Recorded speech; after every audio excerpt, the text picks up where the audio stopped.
Hello everyone, मागच्या part मध्ये आपण पाहिलं होतं की डू आणि डजचा वापर सिंपल प्रेझेंट टेन्स मध्ये कसा करायचा.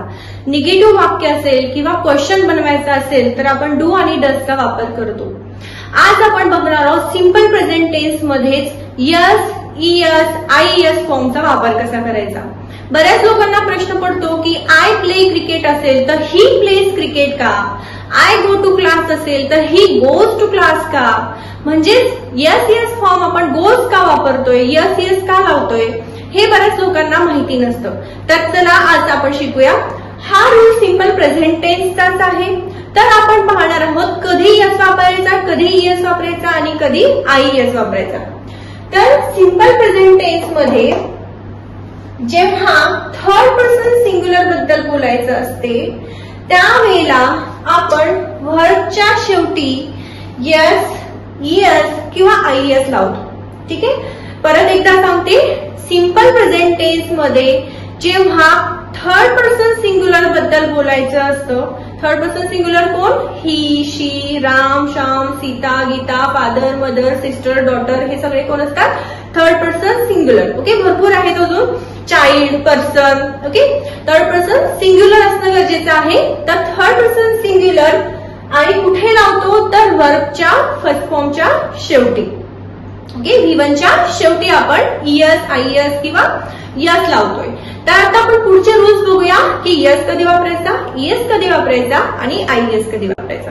पहिला rule, when any word ends with, एखाद्या वर्बचा एंड जर O, double S, C H, S H, X यांनी होत असेल तर त्या ठिकाणी आपण वर्बच्या शेवटी इयस लावणार. म्हणजेच डू असेल तर काय होईल, डज. वॉश असेल तर काय होईल, वॉशेस. गो असेल तर काय होईल, गोज. वॉच असेल तर काय होईल, वॉशेस. ओके, तर याच पद्धतीने आपण काय केलेले, इयस फॉर्म लावलेले at the end of the verb. लक्षात आलं. फिक्स असेल तर फिक्सेस, मिक्स असेल तर मिक्सेस. जसे की for example, I wash my cloth every Sunday, मी दर संडेला माझे कपडे वॉश करते.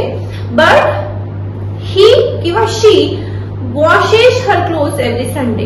Okay, my mother washes her clothes every Sunday, my sister washes her clothes every Sunday. आपण इथे काय केलंय, वॉशचं वॉशेस केलं ज्या वेळेला आपण थर्ड पर्सन सिंग्युलर वापरला. ओके, आता याच्यामध्ये सेकंड रूल बघा, हे झालं इयसचं. ओके, आता आयएस कधी वापरायचा, when there is consonant plus Y. आता कन्सोनंट आणि व्हॉवेल हे समजणं गरजेचं आहे.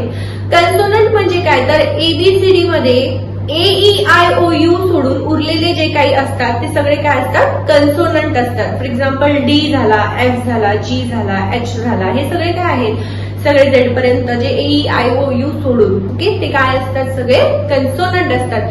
मग कन्सोनंट प्लस वाय जर आला तर त्या वायला आपण आय मध्ये चेंज करणार, कन्वर्ट करणार आणि त्याला इएस ऍड करणार. That is IES. ओके, आता बघा, when there is consonant plus Y then change Y into I and add इएस.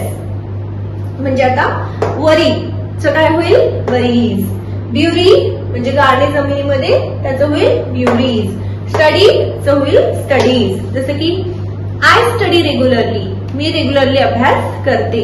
My brother studies regularly, my sister studies regularly, he studies regularly. Got it. म्हणजे third person singular जर आला तर त्या ठिकाणी आपण काय यूज करतोय, आयईएस फॉर्म करतोय ज्या वेळेला कन्सोनंट प्लस वाय येतोय. ओके, हे कळालं तुम्हाला. ओके, आता आपण बघूया की यस कधी वापरायचा. आता आपण रूल नंबर 3 पाहूया. When there is vowel plus Y. Okay, vowel म्हणजे काय, AEIOU. त्याला आपण मराठीमध्ये स्वर आणि कन्सोनंट म्हणजे व्यंजन. ओके, स्वर आणि व्यंजन म्हणतो. So when there is a vowel plus Y then add S at the end of the verb. म्हणजे वर्बच्या शेवटी काय करायचं, फक्त आपल्याला यस ऍड करायचं आहे जर वॉवेल प्लस वाय असेल तर. म्हणजे जसं की PLA, ए काय आहे, वॉवेल प्लस वाय आलं म्हणून यस ऍड केलंय. जसं प्ले असेल तर प्लेज, से असेल तर सेज, बाय असेल तर बायज. ओके, म्हणजे जसं की मी म्हणेल I play cricket, he plays cricket. I say to him, he says to me. I buy vegetables every Sunday, my mother buys vegetable every Sunday. Okay, म्हणजे त्या ठिकाणी आपण काय केलं, थर्ड पर्सन जर आला तर आपण काय वापरलेले, येस येसचा रूल फॉलो केलेला. आता याच्यामध्ये आपण थर्ड पर्सन सिंग्युलरचं रुटीन कसं सांगायचं आहे हे बघूया. ठीक आहे, तर थर्ड पर्सन सिंग्युलर म्हणजेच कोणतं, माय फादर, माय सिस्टर, माय डॉटर, माय मदर, माय ब्रदर, कोणी येऊ शकतं, माय फ्रेंड. ओके, मग आता यामध्ये मी जर समजा माझ्या वडिलांचं रुटीन सांगितलं तर त्यामध्ये मी काय करणार आहे, व्हर्बच्या फर्स्ट फॉर्मला प्रत्येक वेळेला यस किंवा इयस, आय यस वापरणार आहे. ओके, आता कसं सांगायचंय, तर my father wakes up early morning daily, he gets fresh, he goes to office, he has.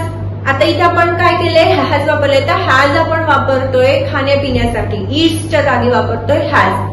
So he eats पण म्हणू शकता, पण ईट आणि ड्रिंक हे आउटडेटेड झालेले आहे, त्या जागी आपण हॅव हॅज वापर करू शकतो. इनफॅक्ट वापरायला पाहिजे, बिकॉज आता जे लेटेस्ट कंपनीमध्ये वगैरे लोक बोलतात इंग्लिश, त्यांना हॅव हॅजचा यूज माहिती आहे, ते हॅव हॅज वापरतात खाण्यापिण्यासाठी.